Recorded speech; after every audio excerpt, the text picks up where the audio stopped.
Let's go ahead and bring in Julia Manchester, a political reporter with The Hill. So, Julia, what's D.C. saying this morning about Nikki Haley's announcement? Look, this is notable because we know that President Trump, for as far as we can tell, is the first presidential candidate to jump into the Republican primary. So now Nikki Haley makes number two. I think it shows that she's very much trying to get ahead on some of that fundraising and such, and start to stir the pot in terms of trying to get people to pay attention to her national campaign. We know that she's going to be announcing on February 15th, so definitely she's making some headlines ahead of then. We do know that looking at a number of polls, Nikki Haley tends to be behind, obviously former President Trump, but also Florida Governor Ron DeSantis. He is very much viewed by many Republicans as the heir apparent to Donald Trump. So there's a lot of competition. This is expected to be a very crowded Republican presidential primary, and this is Nikki Haley very much trying to get a head start.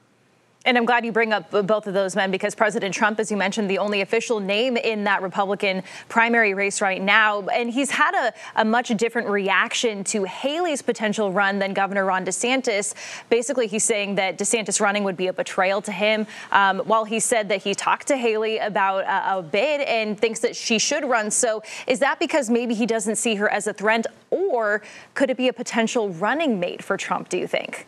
It could be a little bit of both. Look, regardless of whether Nikki Haley gets the nomination or if she becomes a running mate for another candidate, it would be historic in the Republican Party, having a woman on the ticket, let alone a woman of color. And we know that that's something that the Republican Party, a group of people of color and women in particular, that Republicans have struggled with. And we know she is very popular in the critical early primary state of South Carolina. So obviously she has a lot of pull there. And she would be an asset to any ticket if she is the running mate, if she is the nominee. That would obviously be historic in its own right in terms of trying to get more voters of color, more women under that Republican umbrella.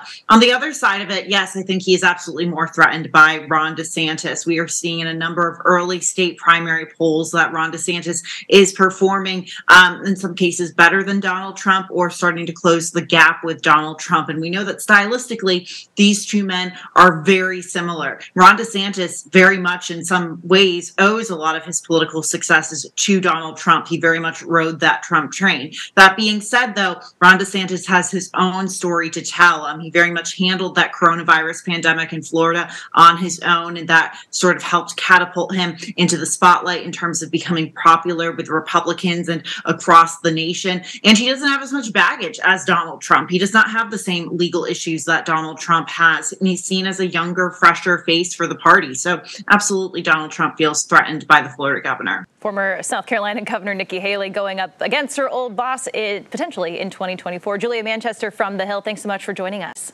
Thank you.